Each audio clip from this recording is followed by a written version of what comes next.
ବାଜିରେ ଲାଗିଛି କ୍ୟାରିୟର, ସାକାର ହେବ କି ସ୍ୱପ୍ନ?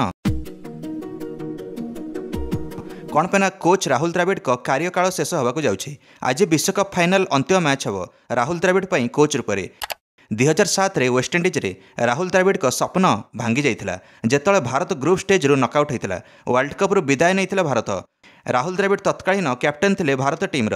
ଏବେ ସେହି ଜାଗା ସେହି ମୌକା, କିନ୍ତୁ ରାହୁଲ ଦ୍ରାବିଡ଼ କୋଚ୍ ରୂପରେ ଭାରତ ଟିମ୍କୁ ପହଞ୍ଚାଇ ଦେଇଛନ୍ତି ଟି20 ବିଶ୍ୱକପ୍ ଫାଇନାଲରେ।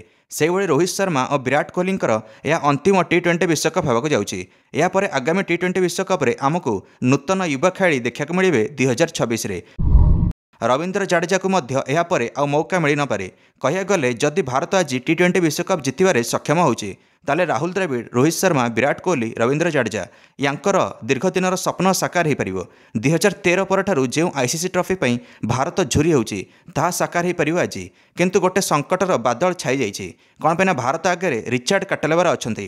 ରିଚାର୍ଡ କାଟେଲୱାର ଇଏ ଅଛନ୍ତି ଆଜିର ଫାଇନାଲର ଟିଭି ଅମ୍ପାୟାର। ଇଏ ଅମ୍ପାୟାର ଯେତେବେଳେ ବି ଆଇସିସି ଫାଇନାଲରେ ଭାରତ ସହିତ ଜଡ଼ିତ ରହିଆସିଛନ୍ତି ସେହି ଫାଇନାଲ ସବୁ ଭାରତ ହାରିଛି।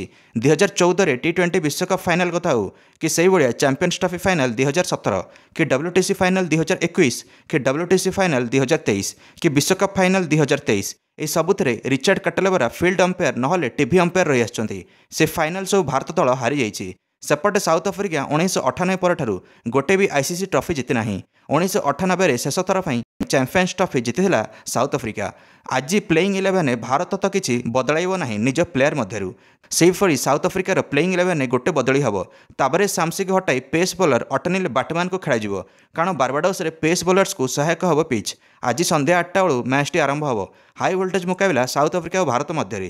କ'ଣ ଲାଗୁଛି କିଏ ଜିତିବ ଟି20 ବିଶ୍ୱକପ୍ ଫାଇନାଲ 2024ର, ଭାରତ ନା ସାଉଥ ଆଫ୍ରିକା?